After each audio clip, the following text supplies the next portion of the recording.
ये सुबह इंडिया के लिए कैसा चमकता हुआ और चढ़ता हुआ सूरज लेकर आई है। G20 की समिट ने ये साबित कर दिखाया है। G20 की समिट के प्लेटफॉर्म ने दुनिया को ये बताया है कि इंडिया कैसे दुनिया की एक लीडिंग पावर बन चुका है। और इंडिया ने इस G20 की समिट में ये पिच किया है, दुनिया को बताया है कि अगले चंद सालों में ये मुल्क भारत कहाँ पर पहुँचेगा और इस वक्त ये किस जगह पर खड़ा है। बड़ी बात इसके अंदर ये हुई पाकिस्तान के लिए कि कहा यह जा रहा था, हमने भी आपको ये बताया था कि MBS यानी कि मोहम्मद बिन सलमान जब इंडिया की G20 समिट के लिए शरीक होने के लिए आएंगे तो वो पहले पाकिस्तान पहुंचेंगे, यहाँ पर चंद घंटे गुजारेंगे, यानी पाकिस्तान में कुछ घंटे गुजारेंगे और उसके बाद वो इंडिया जाएंगे। अच्छा, इससे पहले ऐसा ही हुआ था क्योंकि 2019 में जब वो इंडिया के लिए आए थे तो वो पाकिस्तान भी आए थे, लेकिन इस मरतबा ऐसा नहीं हुआ और इसको इस तरीके से लिया जा रहा है। मैं देख रही थी कि इंडियन मीडिया में ऐसे इसको पब्लिश किया गया है कि जो सऊदी अरेबिया है और MBS हैं उन्होंने पाकिस्तान को डिच कर दिया, उन्होंने पाकिस्तान को ठंड माहौल करा दिया, यानी पाकिस्तान को लाल बत्ती दिखा दी है कि नहीं, आपकी तरफ आने का मेरे पास टाइम नहीं है, और वो उधर चले गए हैं। क्योंकि पाकिस्तान में यहाँ तक बात की जा रही थी, मतलब हम प्लान्स तो बहुत बड़े बड़े हम ख्वाब देखना शुरू कर देते हैं। वो कहते हैं ना शेख चिल्ली, वो जो एक कैरेक्टर है, हम उससे भी बड़े शेख चिल्ली बन चुके हैं। यहाँ तक हमने बता दिया और ऐसी डिटेल्स भी आना शुरू हो गई कि इतनी बड़ी इन्वेस्टमेंट है जो कि पाकिस्तान आ रही है और MBS आकर इतने बिलियन डॉलर्स का यहाँ पर ऐलान करेंगे और कहेंगे कि जनाब ये मैं आपके लिए लाया हूँ और पहले मैं आपको ये दूंगा और उसके बाद मैं इंडिया जाऊँगा। तो ज़रा ऐसा कुछ नहीं हुआ। प्लीज़ होश के नाखून ले लें और जाग जाएं, अब हकीकत की दुनिया में आप आ जाएं। इस तरीके से नहीं हुआ करता और ऐसा नहीं हुआ। तो MBS को हमने देखा कि उनके प्राइम मिनिस्टर ने गले लगाया, उनको वहाँ पर वेलकम किया और G20 की समिट में जो है वो शरीक हुए भरपूर तरीके से। तो पाकिस्तान के लिए तो इस वक्त इन तमाम खबरों में गो के सभी खबरें बहुत बड़ी हैं, लेकिन ये क्योंकि डायरेक्ट उससे लिंक बनता है। एक कमाल का काम इंडिया के प्राइम मिनिस्टर नरेंद्र मोदी साहब ने कर दिखाया है, वो इंसानियत के लिए भी एक बड़ी मिसाल है। और वो ये हुआ कि PM मोदी ने अफ्रीकन यूनियन चीफ को बाकायदा बुलाया और उनको गले लगाया, पहले अनाउंस किया, उसके बाद एक्सटर्नल अफेयर्स मिनिस्टर उनके डॉक्टर जयशंकर उनको लेने के लिए टेबल के पास पहुंचे और उनको बुलाकर जो है वो बाकायदा गले लगाया गया। पूरी दुनिया के लीडर्स ने वहाँ पर तालियां बजाईं और इसको एक बड़ी विक्ट्री इसलिए कहा जा रहा है कि मैंने पहले भी कहा था, वन फैमिली, वन फ्यूचर और वन वर्ल्ड, ये जो उनका लोगो है और थीम है G20 समिट का, ये हर जगह पर डिपिक्ट होता हुआ नज़र आया है। उन्होंने कहा कि इस दुनिया के ख़ानदान को हम लीड करेंगे, हम लेकर चलेंगे। और ये जो एक जेस्चर था, जैसे कि मैंने बताया कि अफ्रीकन यूनियन चीफ के लिए, ये दुनिया के लिए ये जेस्चर है कि हम तुम सबको साथ लेकर चलना चाहते हैं। एक वक्त था जब पाकिस्तान की पर कैपिटा इनकम यानी कि जो सालाना फीकस आमदन होती है वो खित्ते में ऑलमोस्ट तमाम ममालिक से बेहतर थी। ख़ास करके भारत के साथ अगर उसका हम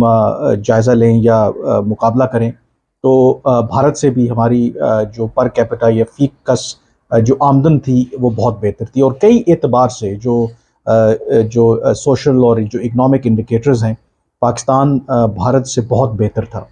और ना सिर्फ भारत, क्योंकि साइज़ के एतबार से, आबादी के एतबार से पाकिस्तान से कई गुना बड़ा मुल्क है, लेकिन उसके बावजूद अगर आप देखें, एक वक्त था जब पाकिस्तान का एक इंटरनेशनल जो असर व रसूख या क्लाउड था वो भारत से कहीं ज़्यादा था। मसलन मैं एक एग्ज़ाम्पल आपको देता हूँ कि दो के OIC वैसे तो इफ़ेक्टिव नहीं है, लेकिन जब भी इवन OIC ज़ाहिर है कि इस्लामी ममालिक की एक तंजीम तो है, उसको बुनियादी तौर पर जो हेड तो वो सऊदी अरब करता है, लेकिन एक वक्त था कि इन रियलिटी पाकिस्तान जो है वो OIC को चलाता था और पाकिस्तान की इजाज़त के बगैर या पाकिस्तान की मशावरत के बगैर OIC में कोई बड़ा फ़ैसला नहीं होता था। ना सिर्फ ये बात, या एक वो ज़माना था, लेकिन फिर देखते देखते हमने जो काम हमें करने चाहिए थे वो हमने नहीं किए, क्योंकि हमारी मईशत का इन्हिसार हमेशा से या तो जब हम अफ़गानिस्तान के अंदर कोई जंग रही या फिर जो दोस्त ममालिक हैं हमारी वो मदद करते रहे, अपनी जो पाकिस्तान आप कह लें इंडस्ट्रियलाइजेशन हो या इस तरह के इक़दामात जिससे पाकिस्तान की मईशत जो है ایک لانگ ٹرم بیسس کے اوپر گرو کرے، وہ کام ہم نے نہیں کیے۔ اور پھر ظاہر ہے کہ دنیا ہمیشہ ایک سی نہیں رہتی۔ جب خطے کے اندر تبدیلیاں رونما ہونا شروع ہوئیں، جب چین ایک ابھرتی ہوئی طاقت بن کر سامنے آیا، اور پھر دیکھتے ہی دیکھتے دوسری طرف جو ہمارا پڑوسی ملک بھارت ہے، وہ جو ایک زمانے میں اسٹرگل کر رہا تھا، اس کی پر کیپٹا انکم ہمارے سے بھی کم تھی، ان کے جو اکنامک انڈیکیٹرز تھے یا جو سوشل جو انڈیکیٹرز تھے ہمارے سے بہت پیچھے تھے، لیکن دیکھتے ہی دیکھتے انہوں نے جو کریکٹیو میجرز لیے،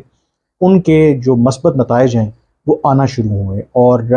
دنیا میں اس کا جو کلاؤڈ ہے وہ بڑھتا گیا۔ پھر